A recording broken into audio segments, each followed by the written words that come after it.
Hello बच्चों, आप सभी का अपना प्यारा सा YouTube channel toppers classes bye SSS में फिर से एक बार पुनः दोबारा स्वागत है।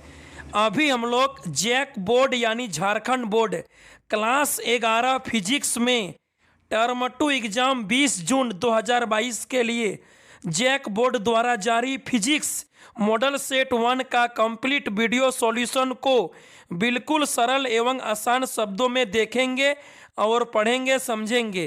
तो आप लोग वीडियो के अंतिम तक बने रहिए और यदि आपको वीडियो अच्छा लगता है तो अपने सभी दोस्तों के साथ शेयर कीजिए। तो चलिए अभी हम लोग फिजिक्स मॉडल सेट 1 को सॉल्व करते हैं। पहले हम लोग सेक्शन ए को देखेंगे। सेक्शन ए में 1 मार्क्स का क्वेश्चन रहेगा जिसमें आपको कोई 5 क्वेश्चन का ही जवाब देना है। पहला सवाल क्वेश्चन नंबर 1 को समझिए और पढ़िए। न्यूटन के गुरुत्वाकर्षण का सार्वत्रिक नियम का उल्लेख कीजिए। आंसर, न्यूटन के सार्वत्रिक गुरुत्वाकर्षण नियम के अनुसार किन्हीं दो पिंडों के बीच कार्य करने वाला आकर्षण बल उन दोनों पिंडों के द्रव्यमानों के गुणनफल के समानुपाती होता है एवं उनके बीच की दूरी के वर्ग के व्युत्क्रमानुपाती होता है। अर्थात F समानुपाती small m1 into small m2 बटा r स्क्वायर। समानुपाती का चिन्ह को हटाएंगे तो एक कांस्टेंट टर्म आएगा, यानी F बराबर G m1 इंटू m2 बटा r स्क्वायर हो जाएगा, जो गुरुत्वाकर्षण बल का सूत्र कहलाता है, जहां G एक समानुपातिक नियतांक है जिसे सार्वत्रिक गुरुत्वाकर्षण नियतांक कहा जाता है। आगे देखिए सवाल नंबर 2। सवाल नंबर 2 को समझिए। स्मॉल g और कैपिटल G के बीच अंतर लिखिए। उत्तर, स्मॉल g गुरुत्वीय त्वरण है जो एक सदिश राशि है, जबकि कैपिटल G एक सार्वत्रिक गुरुत्वाकर्षण नियतांक है जो एक अदिश राशि है। स्मॉल g का मान पृथ्वी के अलग अलग स्थानों पर अलग अलग होता है, जबकि कैपिटल G का मान सभी जगहों पर सभी स्थानों पर एक समान होता है, बदलता नहीं है। आगे देखिए सवाल नंबर 3। प्रतिबल के प्रकार लिखिए। आंसर, प्रतिबल के 2 प्रकार होते हैं। पहला ए नंबर अभिलंब प्रतिबल तथा दूसरा बी नंबर अपरूपण प्रतिबल। आगे देखिए सवाल नंबर 4। वर्षा की बूंदों का आकार गोलाकार क्यों होता है? वर्षा की बूंदों का आकार पृष्ठ तनाव के कारण गोलाकार हो जाता है। ठीक है, पृष्ठ तनाव के चलते वर्षा की बूंदें गोलाकार होती है। आगे देखिए सवाल नंबर 5। समतापीय एवं रुद्धोष्म प्रक्रिया में क्या अंतर है? उत्तर, समतापीय प्रक्रम में निकाय एवं बाह्य वातावरण के बीच उष्मा का आदान प्रदान होता है, जिससे कि निकाय का ताप स्थिर रहता है, परंतु रुद्धोष्म प्रक्रिया में रुद्धोष्म प्रक्रम में निकाय एवं बाह्य वातावरण के बीच उष्मा का आदान प्रदान नहीं होता है, जिससे कि निकाय का ताप बदल जाता है, स्थिर नहीं रहता है। आगे देखिए सवाल नंबर 6। आवर्त गति का एक उदाहरण दीजिए जो दोलन नहीं करती है। आंसर, उत्तर, पृथ्वी का सूर्य के चारों ओर घूमना। आगे देखिए 7 नंबर क्वेश्चन, 7 नंबर सवाल को पढ़िए और समझिए। अनुप्रस्थ तरंग गति को परिभाषित कीजिए। उत्तर, जब किसी माध्यम में तरंग गति की दिशा माध्यम के कणों के कंपन करने की दिशा के लंबवत होती है तो इस प्रकार की तरंगों को अनुप्रस्थ तरंगे कहते हैं। आगे देखिए सेक्शन बी। सेक्शन बी में 3 मार्क्स का क्वेश्चन रहेगा जिसमें आपको कोई 5 प्रश्नों का ही जवाब देना है। पहला सवाल क्वेश्चन नंबर 8 है। पहला ए नंबर स्मॉल r दूरी पर स्थित 2 पिंडों के द्रव्यमान स्मॉल m1 और m2 के बीच कार्य करने वाले गुरुत्वाकर्षण बल का व्यंजक लिखिए। उत्तर, F बराबर G m1 इंटू m2 बटा r स्क्वायर। आगे बी नंबर है गुरुत्वाकर्षण बल की कोई 2 विशेषताएं लिखिए। उत्तर, पहला, यह प्रकृति में पाया जाने वाला बलों में से सभी बलों में से सबसे कमजोर सबसे दुर्बल बल होता है। दूसरा, यह सदैव आकर्षण प्रकृति का होता है। आगे देखिए सवाल नंबर 9। पहला ए नंबर प्रतिबल एवं विकृति के बीच के संबंध को दर्शाने के लिए ग्राफ खींचें। बी नंबर स्पष्ट रूप से प्रत्यास्थ सीमा एवं ब्रेकिंग पॉइंट को चिन्हित करें। आंसर उत्तर देखिए ग्राफ बनाने कहा है, ग्राफ बना दिए हैं जिसमें पॉइंट 2 प्रत्यास्थ सीमा या पराभव बिंदु को दर्शाता है और पॉइंट 3 ब्रेकिंग पॉइंट को दर्शाता है। ठीक है, यह ग्राफ प्रतिबल और विकृति के बीच का है।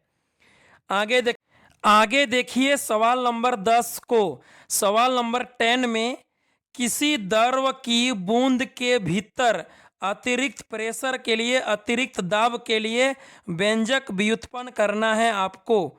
उत्तर यानी आंसर को बढ़िया से देख लीजिए, आप लोग कॉपी में नोट कर लीजिए और पढ़ लीजिएगा बढ़िया से। हम बिल्कुल साफ सुथरा आंसर लिख दिए हैं आसान शब्दों में। ठीक है, देखिए बढ़िया से देख लीजिए, आंसर को कॉपी में लिख लीजिए, दिमाग में नोट कर लीजिए और समझ लीजिए। ठीक, बढ़िया से देखिए। ठीक है, चलिए, यानी P बराबर 2T/R यही अभिष्ट व्यंजक है। आगे देखिए सवाल नंबर 11 का पहला ए नंबर देखिए, एक सरल लोलक क्या है। आंसर यदि किसी पदार्थ के भारी लेकिन बिंदु समान कण को एक भारहीन लंबाई में न बढ़ने वाली अतन्य डोरी के एक सिरे से बांधकर किसी दृढ़ आधार से लटका दें तो उसे सरल लोलक कहते हैं। आगे देखिए बी नंबर, एक साधारण लोलक के आवर्तकाल के लिए व्यंजक लिखिए।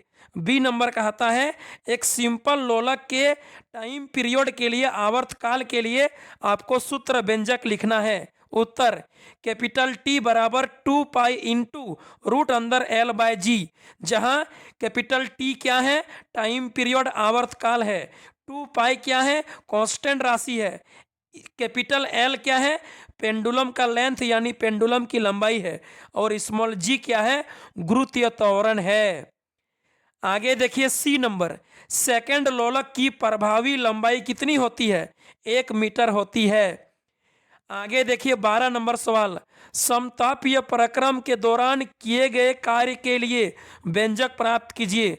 समतापीय प्रक्रम के दौरान किया गया कार्य वर्क के लिए व्यंजक यानी सूत्र प्राप्त करना है।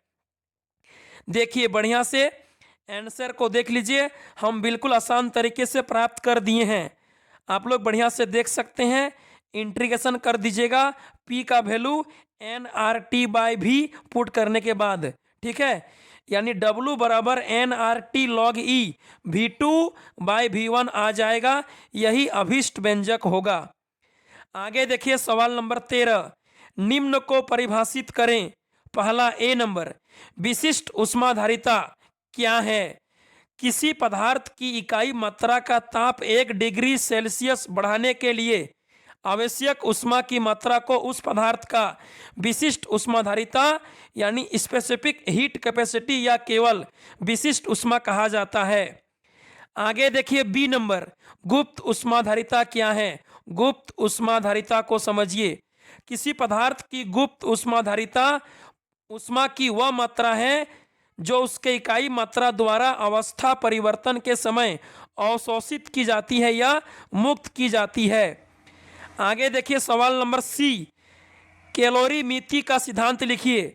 उत्तर कैलोरीमिति का अर्थ है ऊष्मा का मापन, यानी जब दो भिन्न भिन्न ताप की वस्तुओं जिसमें एक ठोस और एक द्रव या दोनों द्रव हो को आपस में मिलाया जाता है तो अधिक ताप वाली वस्तु से कम ताप वाली वस्तु में ऊष्मा का हस्तांतरण आदान प्रदान तब तक होता है जब तक कि दोनों वस्तुओं का ताप समान न हो जाए। यही कैलोरीमिति का सिद्धांत कहलाता है। आगे देखिए सवाल नंबर 14, 14 नंबर में न्यूमेरिकल है, बढ़िया से देखिए। ठीक है, आपको न्यूमेरिकल में वाई विस्थापन का वैल्यू दे दिया है। सवाल ए बोल रहा है इसका आयाम क्या होगा, बी नंबर इसकी आवृत्ति क्या है, सी नंबर प्रारंभिक बिंदु पर प्रारंभिक कलांतर क्या है। आंसर देखिए, उत्तर दिया है वाई विस्थापन बराबर 3 sin 36t plus 0.018x plus π/4, इसका तुलना करेंगे विस्थापन का समीकरण y बराबर a sine omega T plus के एक्स प्लस फाइ से।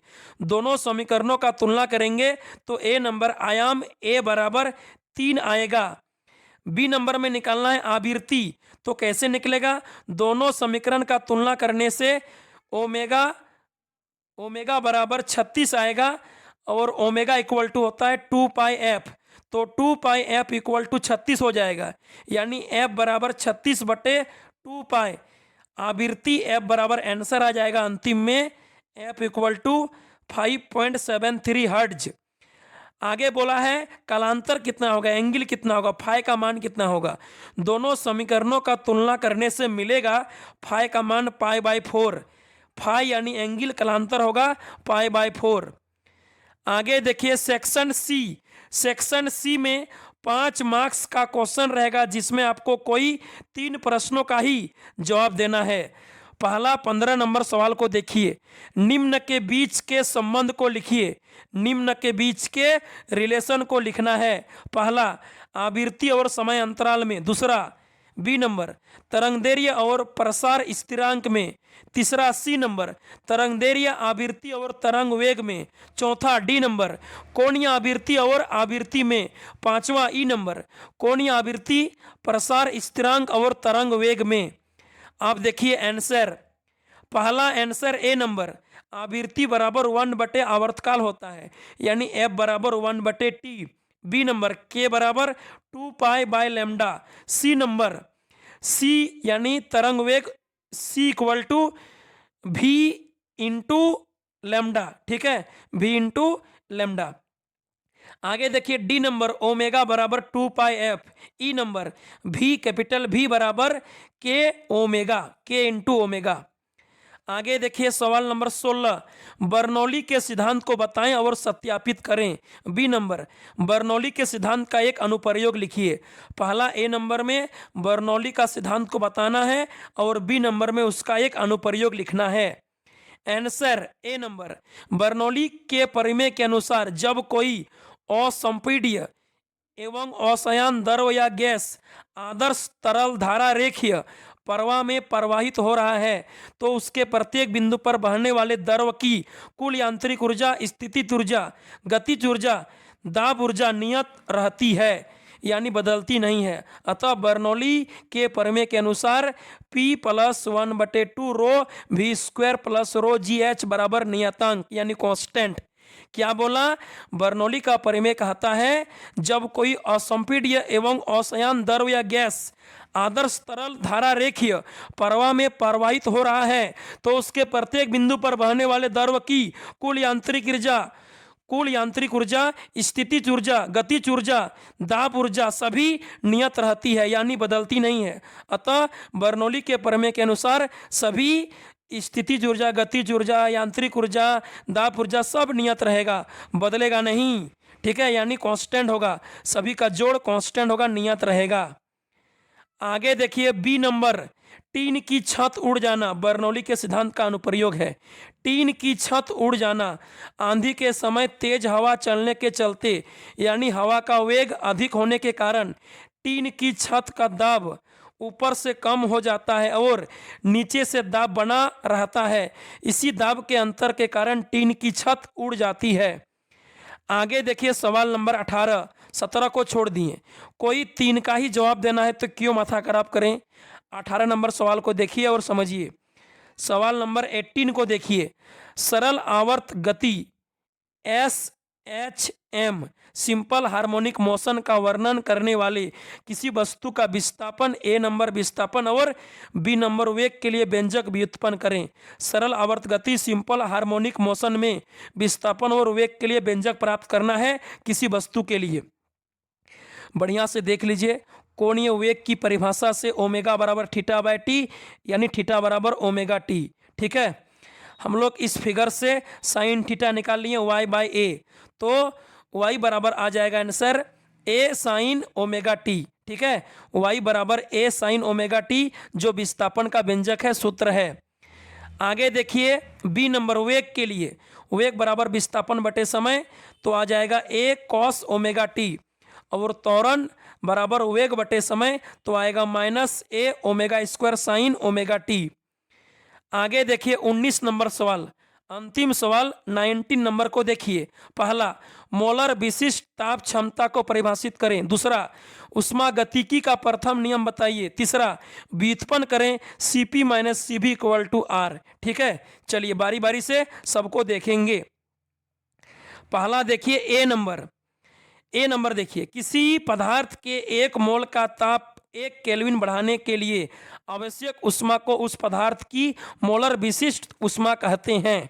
बी नंबर देखिए, उष्मागतिकी के प्रथम नियम के अनुसार Cp Cu से बड़ा होता है, यानी जब स्थिर आयतन पर किसी गैस को ऊष्मा देते हैं तो संपूर्ण ऊष्मा उसके ताप बढ़ाने में खर्च होती है, परंतु जब स्थिर दाब पर, कांस्टेंट प्रेशर पर, आयतन पर नहीं प्रेशर पर किसी गैस को ऊष्मा देते हैं तो उसका कुछ भाग आयतन बढ़ाने में खर्च होता है एवं बाकी भाग उसके ताप वृद्धि करने में खर्च होता है, अतः Cp Cu से बड़ा होता है।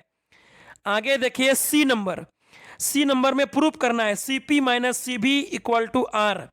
ठीक है, आंसर Cp मतलब नियत दाब पर उष्माधारिता यानी कांस्टेंट प्रेशर पर कैपेसिटी, और Cv मतलब नियत आयतन पर उष्माधारिता यानी कांस्टेंट वॉल्यूम पर कैपेसिटी। प्रूफ हम जानते हैं कि H बराबर U प्लस PV होता है, समीकरण 1। पुनः PV बराबर nRT होता है, समीकरण 2, जिसको आदर्श गैस समीकरण कहते हैं। यदि स्मॉल n बराबर 1 मोल हो तो PV बराबर RT होगा। PV बराबर RT का मान को समीकरण 1 में रखेंगे तो H बराबर U प्लस RT आएगा। अब क्या करेंगे, T के सापेक्ष दोनों तरफ डिफरेंशिएशन करेंगे। T के रेस्पेक्ट में दोनों तरफ बोथ साइड डिफरेंशिएशन करने पर क्या आएगा, dH/dt = du/dt plus R into dt/dt cut के 1 हो जाएगा, यानी dH/dt माइनस du/dt = R। बोल देंगे अंतिम में dH/dt को Cp माइनस du/dt को Cv = R प्रूव्ड हो गया। ठीक है, 19 नंबर सवाल भी कंप्लीट हो गया, सिर्फ 17 को छोड़ दिए। 5 नंबरिया में कोई 3 प्रश्न का ही जवाब देना है, तो सबका माथा खराब क्यों करें। ठीक है, चलिए फिजिक्स मॉडल सेट 1 का सॉल्यूशन हो गया। टर्म 2 20 जून एग्जाम के लिए आप लोग तैयारी कीजिए। आगे फिर फिजिक्स मॉडल सेट 2 और 3 को देखेंगे। तब तक के लिए बाय बाय, थैंक यू, धन्यवाद।